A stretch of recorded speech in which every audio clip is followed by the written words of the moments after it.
thank you very much for coming on our In Perspective Charities podcast.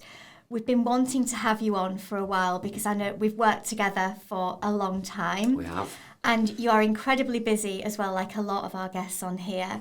And so to come down on a Monday morning in the last week before half term, we are very grateful. So you are the Chief Executive Officer of Edukos Trust. That's correct. A multi-academy trust delivering primary education across East Yorkshire. Is Just that East Yorkshire right? at the moment, yes, it is, that's correct. And so just tell us a bit about Edukos Trust, Chris, and how you came to be CEO. So it started 2011 actually as a single academy trust with Swanland Primary School. At the time, the government had just come into power, and it's one of the first manifestos in education that they put in place, and the opportunity seemed too good for the school at the time not to go ahead with. And at the time it was simply just to benefit Swanland.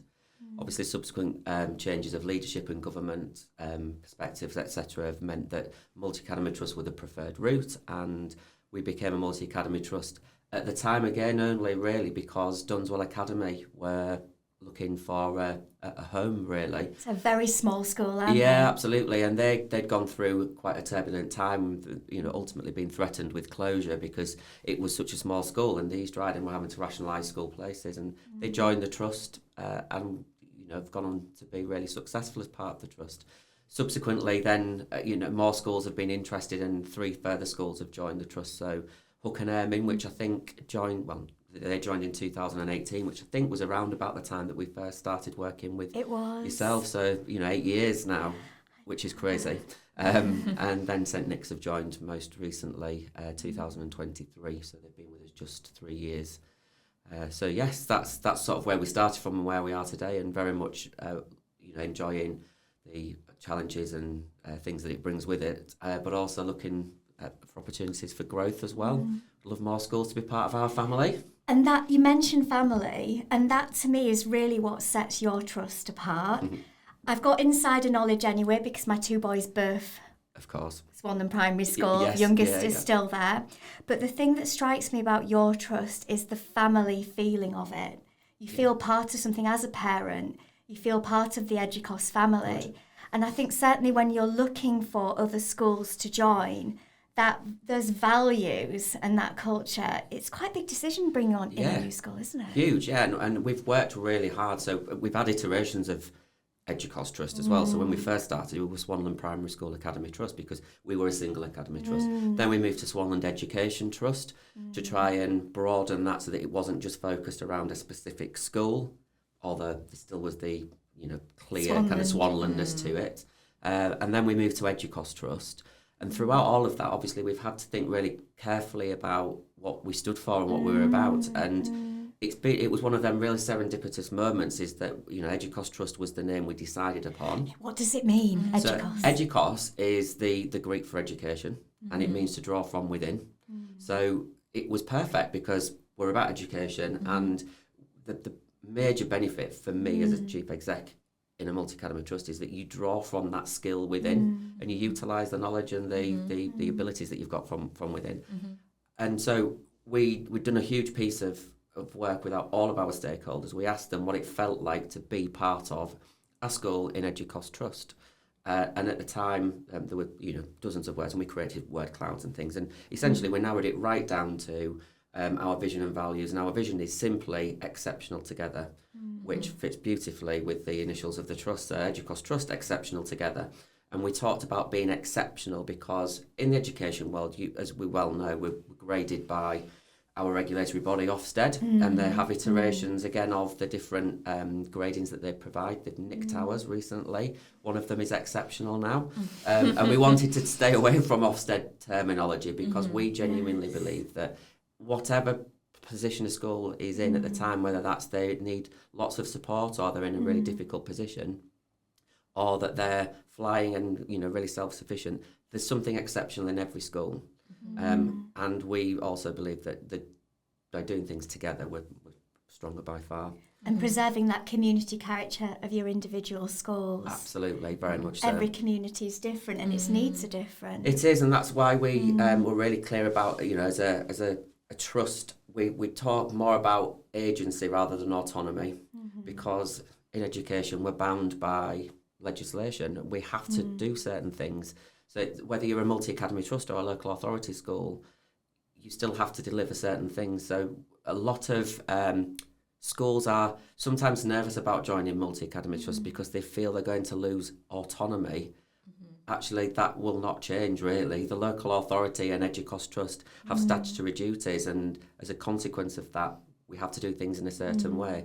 We talk about agency in terms of they can apply that legislation and that policy, procedure, whatever it might be, in their own way to suit their community, because we are very different. We've got Swanland with 420, and then we've getting got, bigger. Exactly, and then we've got Dunswell with just 100, so a quarter of the size. So the way in which we have to do things is very different. But fundamentally underpinning that is that we are exceptional together, and we support that with our values of friendly growth and trust. And there's so much that everybody can hang their hat on in terms of, so schools have their own vision and values, but it absolutely aligns with what the trust is about as well. And I think as well, we've seen that evolve in your governance. Yeah. Because as a multi-academy trust, you have a board of trustees who are responsible for setting the overarching strategy of the whole trust. Yeah, of course. So they're not just thinking in terms of one school, they're thinking in terms of the whole. But you also have local governing bodies. That's right. Is that what you call them in your trust, Chris? You call them LGBs? Local governing boards, yes. Yeah, boards, yes. Which are obviously committees of the board of trustees, which is why we specifically went with the word board, because we wanted it to mirror that. Yes. And again, that's around making sure that the direction that the trustees obviously want the trust to go in is implemented in each of those schools, but uniquely implemented. And you've got that intelligence of your local from your local governing board, because it's community members, it's parents, it's staff. So it's a representative of that community, and as we've said, we serve quite diverse communities across the East Riding, so it's really important to us that we have that. And in terms of relationship building, what's your approach to that, Chris, in terms of the trust and the schools you run? Yeah, so we're working really hard on that, and I still don't think we're there, but for me, my leadership style is very much based around relationships, and having known you guys now for 8 years, I feel that the relationship we've got has only strengthened what we're able to do at Edukos, because of the way in which we interact and work with each other, and then in turn, the work that you do with us, your breakfast briefings and things that you do, we attend those regularly, and I always walk away from them thinking, right, that's the next thing. So for me, it's about constantly being in contact with our committees and our trustees. And that's really difficult sometimes for them as trustees, because they're busy working people as well. And then, as a volunteer with quite a significant statutory responsibility now. Huge. It's massive. And I do it myself as a trustee. I've run with it. And yes, I'm of course. Governors of a couple of other schools as well. But it's a big responsibility, and do that to sort of pay forward, because obviously we get so much. But there are times when I think sometimes, crikey, these people really ought to be paid for the amount of hours that they do. It's an ongoing debate in the charity sector about whether or not trustees should or shouldn't be paid. And of course, one of the key principles that distinguishes the charity sector from the commercial, as we all know, is that charities, including multi-academy trusts, which I think will come as a surprise to some people, more likely, are overseen by a board of volunteers. Absolutely. And even though they have the real weight of legal responsibility, the buck stops with them for making sure, in this case, your academy trust, your multi-academy trust meets educational aims. They are volunteers, they're not paid. Exactly. Yeah, and it's directors at companies' house. Responsibility. Yes, company directors. Absolutely. And it's an ongoing debate in the sector, and there are differing views. But it's finding trustees as well, isn't it? And it's building that board and the relationships on it. It takes time. It does.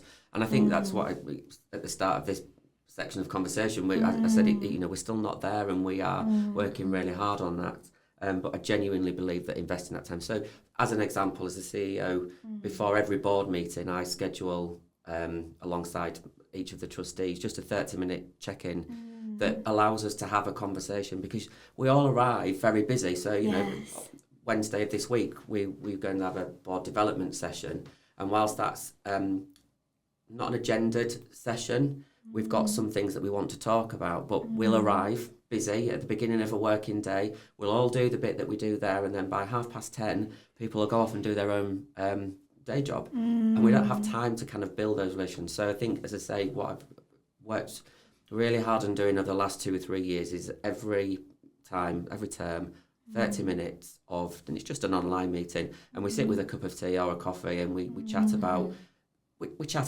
governance, but also we do that personal check-in. So, for example, Sandra Breen, who's one of our trustees, vice chair of the board, has just run the London Marathon. So she was telling me, about her training programme in conversations that we've had recently and how that's all gone. So it helps just to understand from that perspective, and also that when you sat in meetings, and people might seem a bit distracted, or they've got other things, you understand what's going on in their life, and I think that's really important as well. That relationship's so important, isn't it, between the trustees and the CEO? Yeah, and we talk a lot about cash in the bank, so investing in that time with people is really important to us. That's, as I say, putting the cash in the bank, because sometimes you need to withdraw that cash time, essentially, isn't it, with the trustees, because we have, all sorts of statutory duties, as you say, and as an employer, sometimes we have to deal with, employment issues or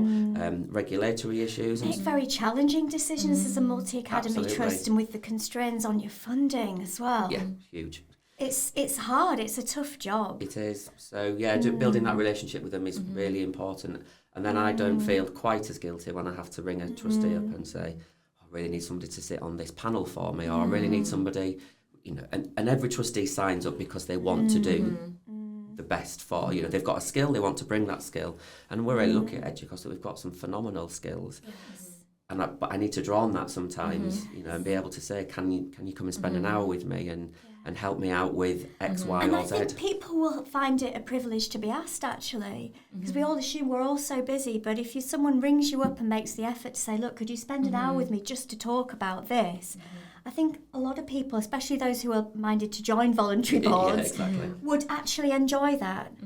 And they do, giving their time in that way, in that more focused way as well. Yeah, so often we'll be having board meetings, and people will say, remember, that's why I'm here. So sometimes they do it themselves and say, remember, I'm here for this reason. I've got this skill. Please utilise that skill, which is really it's brilliant for us, because ultimately we're getting a really experienced person in their own field, giving us that free kind of knowledge and time and resource, that. And you can tap into that outside of the ordinary programme of board meetings as well. Absolutely. And it's sort of remembering that, because I suppose Harriet and I do a lot of training around, well, what does an effective board meeting look like? Exactly. And there are lots of comments around time constraints, and we've got to make the most of the time we have in this hour or couple of hours we've got together. But if you don't do the relationship building, people can overlook that. They can think it's that's frivolous, but it's not, is it? Absolutely not.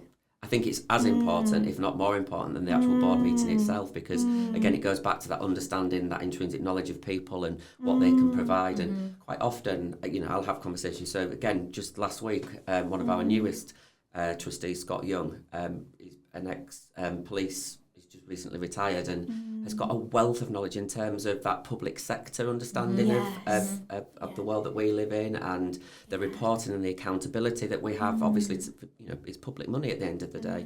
And, he spent 2 or 3 hours with me the other day looking at the way in which we report and how we can make that more effective, because, again, that thing around trustees need to understand intrinsically the information about the organisation, but they've got a very limited amount of time to try and do that. And so we, as a chief exec and the executive team that I work with, we need to provide as much of that information in the most digestible way we possibly can, so that they can understand it and ask the right questions. And it's those pieces of work that we're doing outside. So 2 or 3 hours of Scott's time, which was phenomenal, will have a huge impact in terms of how we go forward as a board and develop. So, they almost as important, if not more, as I've said. Because how can you have an effective meeting and have people asking the questions that are necessary if they don't have the information and they don't know how? Exactly that. I know it's so important. And I feel at the moment, the reporting that we have is really strong, but it could even be even better if. And that's the conversation I had with Scott recently, and he sort of said, there's lots of really detailed information that we get, but sometimes there's almost too much detail, and so try and remember that it's a strategic oversight, and that if we have that, we can ask the questions of the detail if we feel that we need that. And so, that's why you have your local governing boards as well, because they're more detail in terms of that individual school or group of schools that they're responsible for looking after. Yeah. And that reporting into the main board, it's that common thread, isn't it, throughout the whole. It is, and that's the bit that when we talked about relationships, that's the bit that we need to really work and continue to work on, is that the board and the local governors see themselves as part of the same team, essentially, because there can be times where local governors become very fixated on their own, which is right, that's why they're there, but it's understanding that as part of a multi-academy trust, there's a wider expectation of understanding of what, how they fit into the structure, really, and so making sure that those opportunities for. So we held a governance conference, which you very kindly attended this year, and it was amazing. It was brilliant, and the turnout. I was amazed to see the number of people who would turn out and do that. Was it Saturday morning? It's a Saturday morning, yes, exactly. And it's again one of those things where I've had lots of debate with our executive team about whether we do it after work or whether we do it on a Saturday morning. And if we're being really honest, there's no perfect time, is there? Because again, as volunteers, you're all really busy people, and if you've got families, there's activities that run 7 days a week, isn't there? Yes, after school, Saturday morning club. So we've purposely gone for a Saturday morning because we feel that potentially there might be a bit more support from family network, friends, etc., that maybe can help out on those days. And in our organisation, even as a really small organisation, we've got over 50 people in a governance role. It's incredible. So, there's a lot of time. And, for me, I always think, gosh, if these people are giving up 2 or 3 hours of their time collectively, that's hundreds of hours. And it needs to be purposeful. Yeah. And the fact that we get, about 30 people came this year. So we're over 50% and building each year. This is the second year that we've done it. Next year we'll be doing exactly the same, hopefully inviting people like yourself to come and deliver really high quality. It's a privilege because we have the same time constraints. Everyone's got different things in their lives, but it really struck me when I walked in how warm the atmosphere felt. Oh, well, that's really good. And you could see that relationship piece had really been done because it was a Saturday morning. But people did seem happy to be there, and the relationships and the conversations that people were having, take that time out of the formal structure, that's when you get a huge amount of benefit that people don't really see. Yeah, exactly. And bacon and sausage sandwiches always help. Oh gosh, the catering was amazing. And you even had vegetarian ones for fussy old me, so that was incredible. And who's not going to turn out for that on a Saturday morning? Exactly, I know, that's the bit that we need to spread the most. It's with everything, isn't it? People always say, what's the food and drink like? Yeah. If you put good food on, anyone would be there. Yeah, exactly. Gigantic greedy horse with my appetite, so I will be there. No, but it was, laughing aside, it was a really wonderful event. And people being able to ask questions that in a formal board meeting they may not want to or feel they can take up time doing. But just to sort of step back and think, the information piece, is the information that we receive as a board in a format that is accessible, that empowers us to be able to have the information to ask the right questions. Yeah, exactly. And that time you took with Scott, that time aside, you only get out what you put in. Exactly. Yeah, it's true, isn't it? And boards can be that it's hard work, but it's incredibly fulfilling. Oh, massively, and I know that from a personal perspective, as I've mentioned already, being a trustee, I've run with it, and I'm on governing boards of other schools. Sometimes you may sit very quietly in a meeting for the majority of the meeting, but you can give one comment, or you can give one bit of advice, or you can ask one question that can spark a whole kind of series of things that go on. And I know that I've been sat in on both sides of the things there, where somebody I've got trustees at Edukos, for example. There's a real variety of people how they approach and interact. One of our board members, Chris, is really reflective, and he sits and he listens a lot, but then he'll ask a question that makes me go away and think, gosh, that's the next thing that I really need to think about. So it's really important. You have some board members who are excellent at that, because I've been asked questions in meetings and at the conference, and they've really made me think.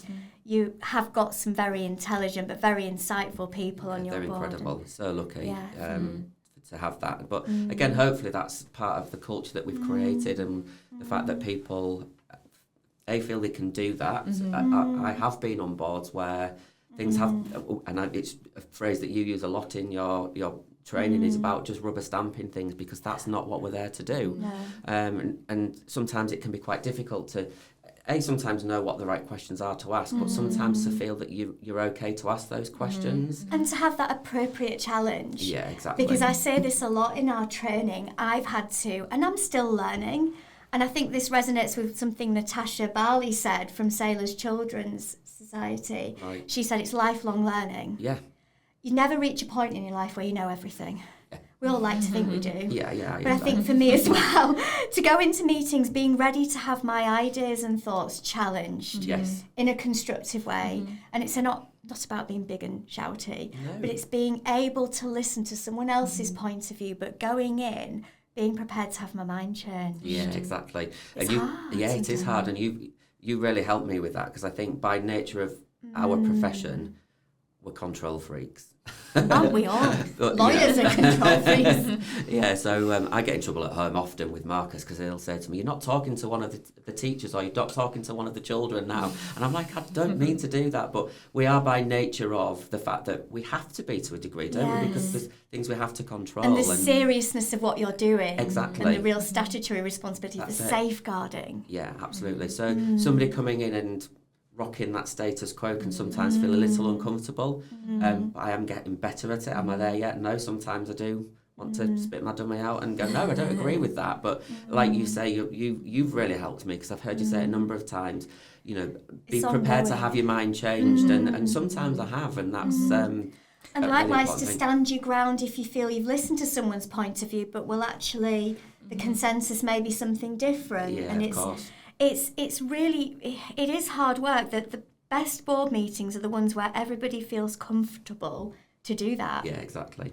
But it is an ongoing, I have to tell myself still all the time, because I can still feel myself bristle if someone openly disagrees and I feel strongly. Yeah. It's natural, it's human, isn't it? And I think sometimes it's because you've spent hours and hours and hours thinking about your proposal or whatever it is that you might The be. paper you've written. You put a lot Exactly. of time and effort into it. You do, and you must experience that a lot, the amount of research that you have to do into specific charities, and then for things to come back and not, it must, like, frustrating. So it can be times when and particularly if you felt really passionate about something, for that to then be challenged, there's bristles the right word, most definitely, but it's sort of smiling and trying to accept that. Or if you have to challenge someone else's. Yeah. And I It think can be that's difficult. That's where having that relationship is quite important, where you feel like you can, but in the right way. Exactly, that's it. And we, as a trust, we work in a restorative way as well, which means that, it's high support and high challenge. So when we're having those conversations,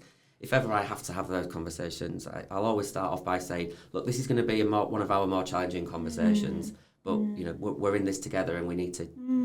And always we put ourselves in the position of thinking, what is the issue we're trying to resolve, and whether that's that, let's talk about funding, for example, because that's a big thing for us in all of our schools. The end result you want to achieve is the same.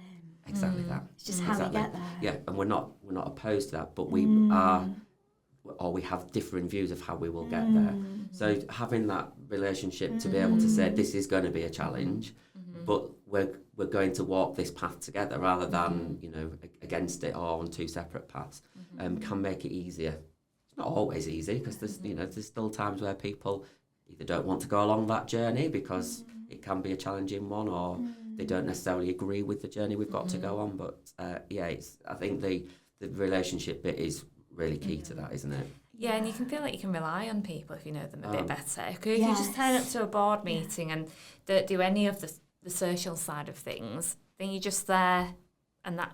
Going through the mechanics. Yeah, going through the it mechanics. And I think getting to know people personally, you think, they've got experience in this, I helped them with that, and then you can rely on each other, and you feel like exactly that. You can give whoever a call, and they'll help you and sit with you for 3 hours if you need them to. Yeah. And hence why one of our values is trust, and it means many different things to us at Edukos. We are a trust, a charitable trust, In a aren't we? structural sense. In a structural sense, but equally, that trust is really important to us because we build a relationship. So when we have to rely on somebody. Scott, for example, that 3 hours of looking at reporting the other day, I had to trust to a certain extent that the advice that he was giving me was robust and strong. But because obviously we've, and as I say, he's quite a new trustee, but the way in which he's engaged with us, and obviously his background, significant number of years in policing and got to the highest level.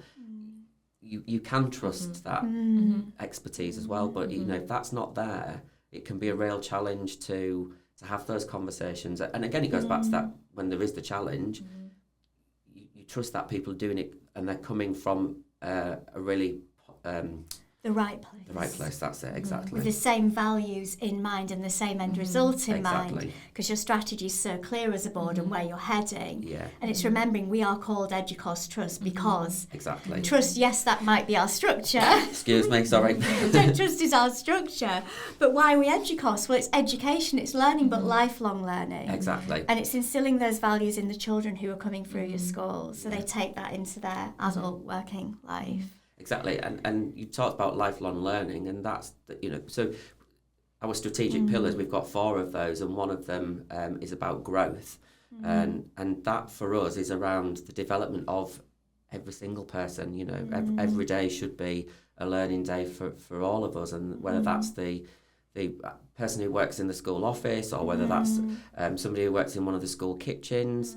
It's about understanding and learning the context that we're working in and how we support, because intrinsically every single person that we have in our building contributes to that Everyone's child's part of it. education, yes, but equally they can develop and help them to grow as well. So you're so right, because people think of schools and they think of teachers, teaching assistants, head teachers, chief executives, but it's everyone, isn't it? It's the people in the canteen serving the children their lunch. Absolutely. My son will often talk about when he goes to lunchtime and choosing what he's going to have, the people he talks to there. Exactly. It's everyone who's involved. The caretaker, he's got a lot of affection for the caretaker. It's everybody. It is, because, and we talk a lot about family, because that's how we really feel our trust is. It's a family of schools. We work together, but it's about, and I often talk about, families in the truest sense of, we were a family of 4, my mum and dad, my sister and I, and we have times where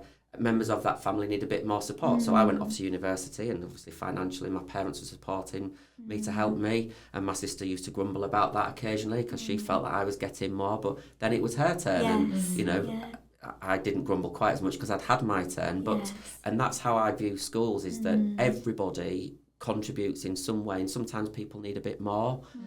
So it's lovely to hear about the boys understanding and knowing that that's what really stands it out for me in terms of your trust and its sort of signature personality, and the way you get community in school as well, because in secondary there isn't much opportunity for that, for the wider community, for parents to go into school. And the one thing I've really valued about my boys' primary experience is when parents have the opportunity to come in. Yes. And my husband's had some brilliant experiences coming in and helping out when you've had the stay and play and you've had the crafting sessions. He's a lot more crafty than me. I'm rubbish at crafting, so he gets sent to the sewing and things like that. But I love the chance to volunteer and help out at the Christmas fair. Exactly. Because it's just wonderful to sort of meet everyone, the grandparents, the teaching staff, everyone there, people working in the canteen, and all those things that bring it together. Absolutely.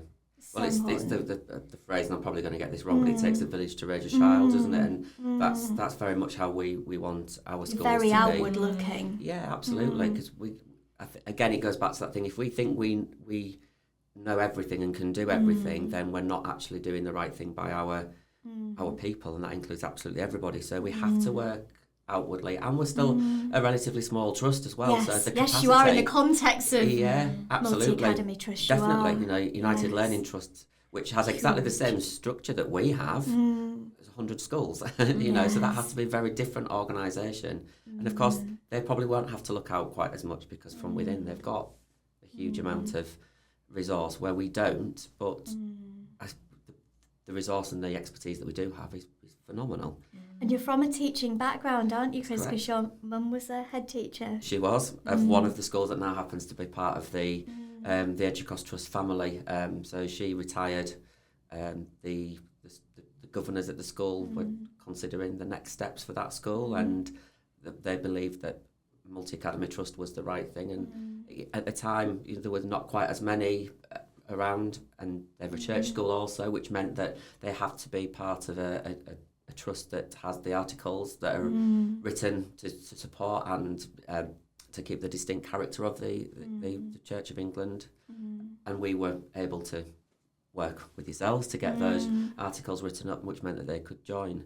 That's a different dynamic, isn't it, bringing on board church schools, because you have faith and non-faith-based schools in your family. Yeah, so our articles, which are our governing document essentially, are on the mixed articles, which means that we can take faith and non-faith, and there are some that can only take faith schools, and there are some that can't take faith schools at all. So we sit sort of right in the middle of that, which is an interesting dynamic. And the relationship with the diocese. Yeah, absolutely, and that's critical as well, and another really important part of what we do.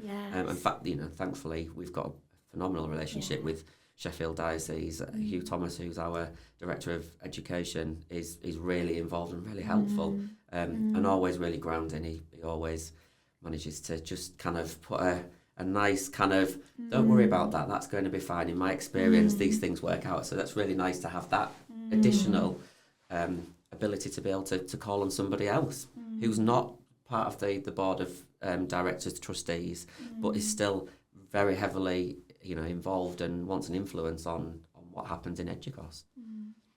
Well, thank you, Chris. No problem. Sort of, do you have any, before we sign off, do you have any advice that you would offer to upcoming academy CEOs, aspiring CEOs, or teachers even? Yeah, but to all, really. I would, starting off with teachers particularly, if you're thinking of joining the profession, please, pursue it, because it's a wonderfully rewarding career.